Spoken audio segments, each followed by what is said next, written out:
Interesting. I was just listening to an NPR podcast. Well, one was from 2010.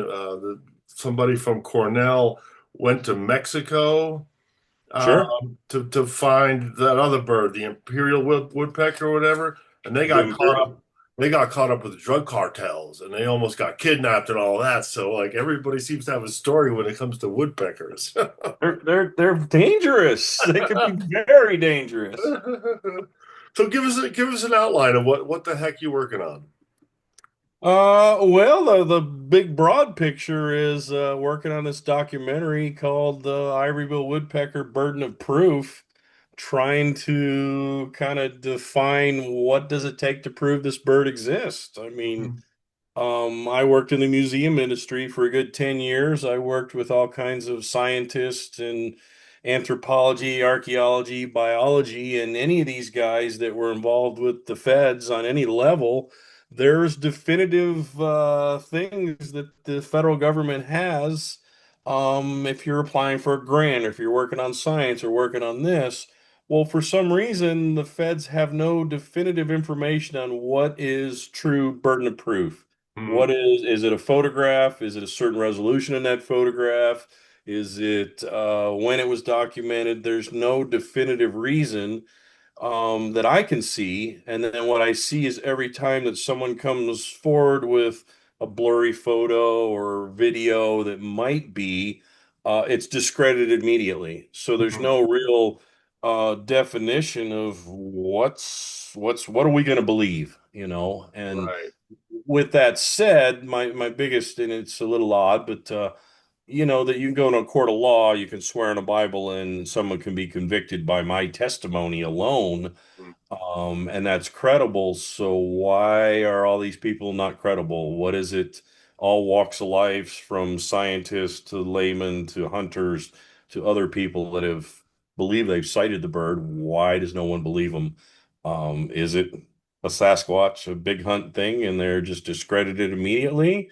I mean, so what does it take for this thing to, if it does exist, to prove that it exists? So that's Right. kind of where I got onto this whole project. Now, Um, what do you think? Do you think it exists? Last year was my second time into the forest and the swamps in Louisiana. Last year, I went in with John and a woman named Rachel, who's part Native American, and we went into a place where there was an Indian mound, and they did a drum ceremony. And so I was filming them, documenting the drum ceremony. Towards the very end, over the back of my shoulder, maybe 50 yards away, I heard a really substantial, what's called a double knock. So it's basically a bat bat. It was on wood. Wood kind of echoed, and I heard it, and I kept it to myself because it's like, wow, that sounded like a double knock. Mhm. So as Rachel and John finished what they were doing, she started talking, and I have her on camera. And at that point, she says, I heard a double knock. And so I got goosebumps at that point because I hadn't fed her that information. I hadn't kind of prefaced it or anything. I just kept it to myself. So she substantiated what I heard. Up to that point, I was at the point where I don't think the bird exists anymore. But I don't know there's much in the forest that makes that what's called a double knock. Any other bird in existence that would make that noise. Hmm. So for me, it was a big, I think it exists. Or something else made that noise, but what could make that noise? Well, aren't So, there other like similar kind of woodpeckers too? What was that one called? well, the pileated woodpecker is the Affiliated. closest one, and Right. that bird is notorious for sightings. People see it and they think it's ivory bill. Right. But in fact, the ivory bill is larger. It has different characteristics of color on its wings. It has white on the leading edge of its wing, the tail edge, and it's probably twice the size Hmm. as well. So it's a much larger bird. Hmm. People see pileated all over the eastern U.S. and are always going, okay, I saw the ivory bill, and then other folks come out and say, no, no, no, that's not it. It's close. It's a beautiful bird. They're wonderful, and My opinion is ivory bills don't like pileated. I think they're mortal enemies, so they don't play well. So, and it's just personal opinion, but Right, right. Let's back up. Let's back up to like, why did you get involved and how did you get involved with this? well, for the past 20 years, my buddy John Henry has tried to get me involved in what I thought he was calling the Lord God bird. And I thought he had come up with that term, and I'm like, you're crazy, you're a nut job. He's a great guy, he's a little eccentric, and so for years and years, he tried to get me to go with him on expeditions. And at the time, I was married with kids and working, and every year would come around, and I'd try to do it, and I couldn't pull it off. And I didn't really believe 100% either. I thought it was kind of a wild goose chase on his part.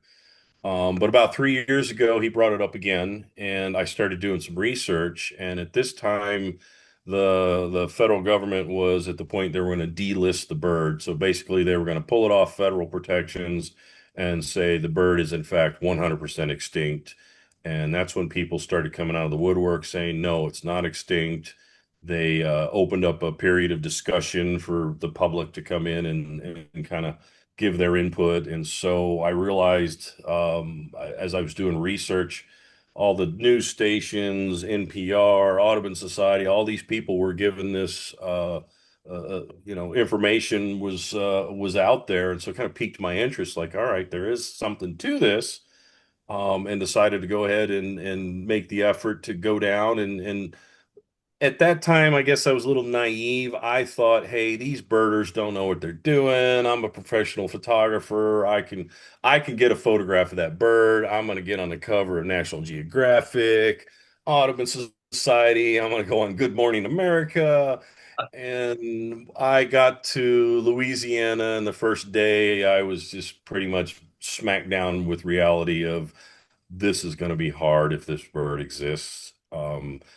Very difficult to get a photograph. I had even invested in at that time Sony's the world's fastest autofocus camera, and all this technology, all this know-how. I got to the swamps, and it was a big smackdown immediately that this is going to be hard. It's going to be difficult. There's just factors at play, the remoteness, the thickness of the forest, all these other factors. Even if you see one trying to get a camera up in time, if a bird's flying 40 miles an hour, good luck trying to get a photograph. Right, Um, right, so there's nothing easy about it. right. So, and it just piqued my interest. And what I really found that first year, it was so much bigger than me getting a photograph, being Mm, the guy, the hero shot, doing that. I realized right away that uh, all that got just tabled, and it was more about let's see if this bird exists, let's prove it exists, let's get federal protections. Who cares who gets the cover shot? It doesn't matter to me at this point. mm, mm, And that was my opener. It's like, okay, it's not about me. It's about let's see if we can prove this bird exists. mm, mm, mm. The area we were going into in Louisiana is a known, what we called honey hole. It's kind of a hot zone for sightings of this bird. And originally, my buddy John had met a guy down there who had sighted the bird numerous occasions. John had gone down with him as well. And the two of them had seen two of the birds. And John got photos on film and got home, got his photos, and nothing was in focus. Mm. Kind of that issue. And so um, that's kind of how I got into it. It piqued my interest, and then as I was digging into all this and looking at these Facebook groups and whatnot, it just seemed to me there was no cohesion amongst searchers. There was no brotherhood. It was all every man for himself. And that Everybody kind of, wanted to be the hero on the cover. yeah, and that piqued my interest as well. It's like, all right, wait a minute, why are we not all working as a team? And one of the things when I first got involved, apparently, and I don't know if there still is, there was a $50,000 reward for whoever could prove the bird existed. Wow, So obviously, people were like, "Hey, I want that money." for sure. I don't know where that money was coming from or if that even still exists, but that was one of the things too. Is like, all right, these birders don't know what they're doing, and they really do. So they may not be as extreme as we are. I don't know that a lot of those birders are willing to risk, their safety to go into some of these swamps and areas that, take some serious effort and planning. And Well, why is again, that? What makes it extreme? it's inhabitable. It's the most horrible place you'd want to go. Um, Because there's no land, you're just sitting in a canoe the whole time or something? it's both. It's lowlands, it's swamps, it's water. Got mosquitoes, insects. So we always go in the spring and the fall because of less foliage on the trees, number one. So more visibility. But it also negates ticks, chiggers, mosquitoes, king rattlesnakes, and alligators. By going to those times of the year, you kind of put those risks out of the way. Unfortunately, our last trip, we went extremely late in the spring and we got to see all of the things we didn't want to see. The other issue too is in the fall is you're dealing with hunters. Mm, And so you're in full camouflage, you're looking for something, and you could be mistaken easily for you're not wearing any orange, you're not hunting, you're hunting a bird, so to speak. So you're head to toe, face covered, everything camouflage, and so there's always that fear as well that you could be mistaken and mm. get hurt seriously. So What do you think is the biggest challenges? it's the way I hear people say is they don't believe the bird's extinct simply because we haven't searched the entire area of possibility. And unfortunately, some of those areas are so remote, so hard to get into and out of. You have swamps and lowland forests, as thick as could be. Our last trip, visibility was down to maybe 20 yards of visibility. And, I'm wearing full camo. John's wearing full camo. He got 20 yards in front of me. He was gone. I couldn't see him. I could still hear him, but just it's so thick. Mm, So that's the big issue, and the swamp areas, inaccessible. In the summertime, it's with humidity and trees and everything else. You don't want to go near those places in the summertime. right, right. It's extreme. Mhm. Uh, Okay, okay. I mean, the other big issue is hurricanes. mm, So many in the past 20 years, the amount of hurricanes that have come through there, it's like pixie sticks in the forest and the trees that have been knocked down of, 150, 200-foot trees that are basically on the ground, crisscrossed everywhere. So there's no direct path. There's no defined paths, but there's no way to walk a straight line anywhere in those areas. Everything, half a mile could take you 2 hours. It's mm, just up, over, through, around, so you're dealing with that. With that as well, you're dealing with, as odd as it sounds, widowmakers. So you've got not only the trees that have fallen, you've got branches and dead trees above you. The winds alone could knock something down and take you out immediately. So right. there's all these little factors that kind of play into it that you wouldn't ever think about going into to the swamps of Louisiana to try to find this bird. So, Mhm. Do you ever use bird calls, or how do you have any strategy of how you go find them? well, there's some recordings of Ivory Bill, but they're very old. So yeah, we'll go in a lot of times, and normally what we do is we look for signs of possible of where habitat would be, and that could be nesting holes, that could be scaling, which is where they come to a tree and basically remove the bark.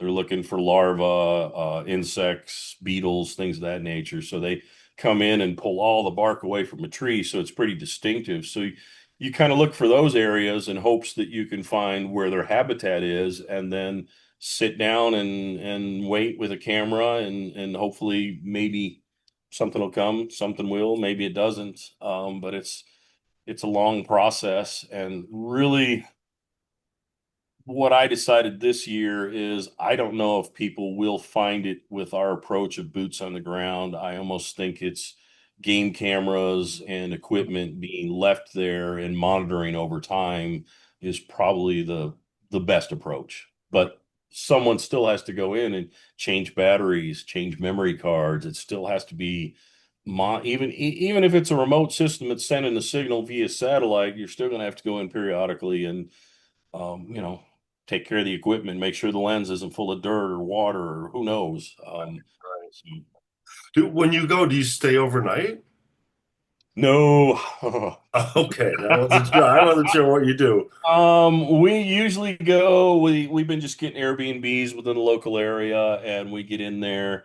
Sometimes pre-sunrise, we'll hike into areas where we've got GPS coordinates marked.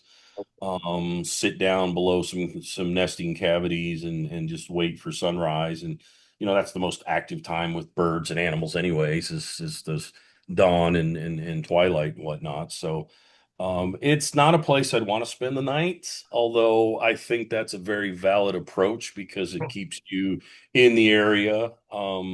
Right, When I first got into this, I've known a lot of rock climbers and friends over the years, and it's funny because most of my rock climber friends have either become nurses so that they could have time off to go do what they want to do, working that 4-day work week, right, or they've gotten into the tree industry where they are still climbing, they're trimming trees and cutting trees and whatnot. And so I wondered, why is there not anybody camped out in the tops of the trees, right, you right, know, looking from that area, kind of staying there. right, And nobody's doing that, but I don't know if that's viable either because you may be up in the canopy and not in the right location. I mean, right, right, spent 2 weeks in the canopy and nothing. Most of the sightings that I've heard and talked to people have been from ground up to 15, 20 feet up. So it seems like most of the sightings are lower towards the ground than what I originally thought, looking up in the canopies. right. They're coming down to forage and then going back up. So Hmm. um, You touched on this a little bit, but maybe we can elaborate on like who are your allies and who are your detractors? Like who's helping you, who's against you? Like the locals. Is it kind of like a tourist industry for that area? Give us a little background on that. in Louisiana, where we're going, it is hardcore forest, swamp areas, lowlands, and most of the locals have never heard of an ivory bill woodpecker.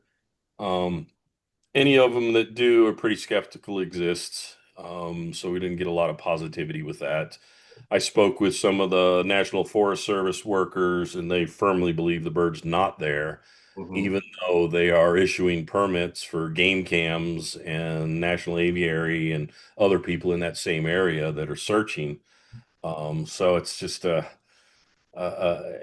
oddity. There's not a lot of tourism there. It's remote. It's central Louisiana, I should say.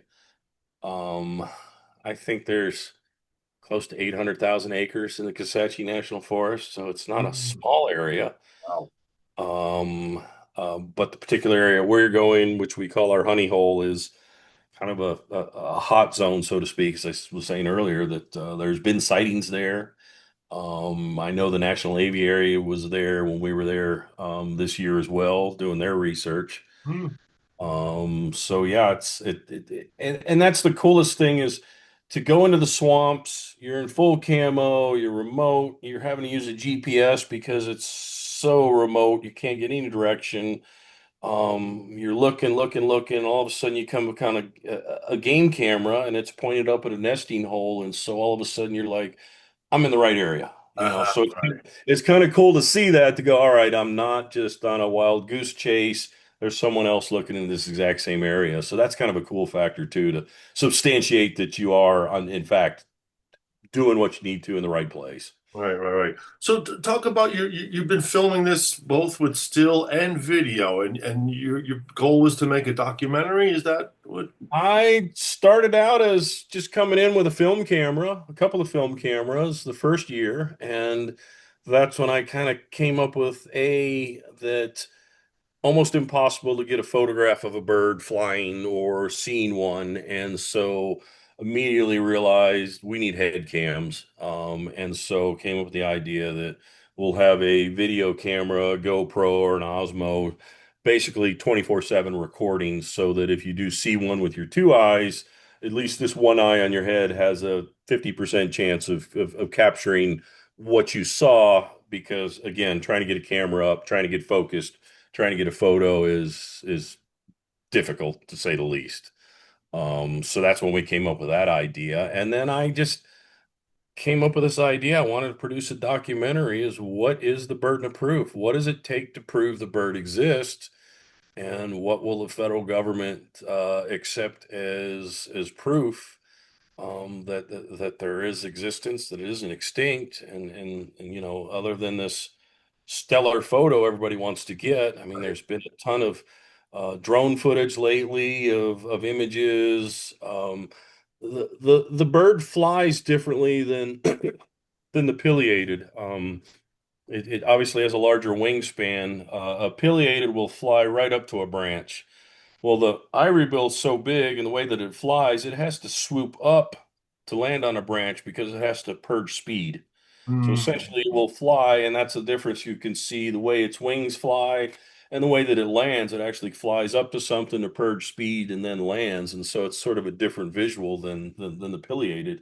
And so that was one thing we thought we could use as far as documenting it. All right, well, it flies differently, it looks different. Let's try that. So mm. I'm looking at this conservation status on Wikipedia, and yeah. it's critically endangered is one status, and then the other one is presumed extinct. So that's where you with your burden of proof, right? Exactly. What Yeah. does it take to prove if it does exist, what will they accept as proof? And Because they have no criteria to prove that, like you were saying. that's odd with the federal government because again, working with scientists and other folks in the museum era of my life, everything is defined, everything is definitive on what it is you're looking for, what do they accept as proof, and there's no written documentation or paragraph or section saying here's what we'll accept. It's just a given that it's going to have to be a photograph of in focus, sharp image, but yet there's no definition of that either. So Right. let's say I get the photograph, it's the bird. How do I know they'll accept it? How do I know that's proof? How do I know they won't say that's AI now? That's another big issue coming on board. Yeah. So how do you prove it? And if you do find one and see one and do you want 5,000 people showing up into that same area looking for the bird now as well? So there's all these issues involved with the conservation and who do you tell if you found it? Right. Who Well, do you there's tell also first?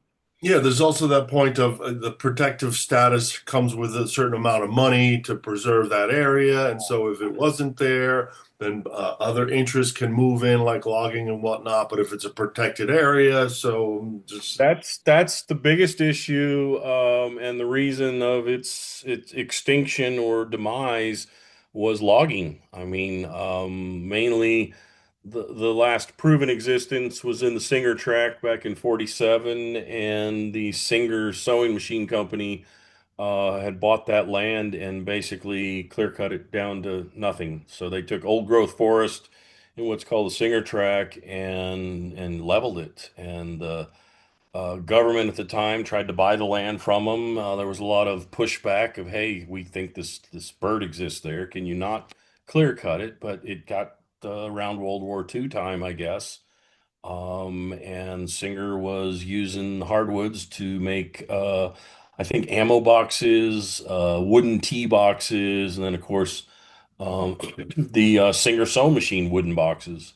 right. And Um, the spools, I'm sure. yeah, yeah. So they were basically doing what they thought was right and filling their government contracts. Right. But it was really the demise of that species, the imperial. They say the same thing. It was loss of habitat. Hardwood forests that basically got cut down, and the biggest industry is logging and forestry, especially in Louisiana. We're talking $1 billion industry. Wow. So.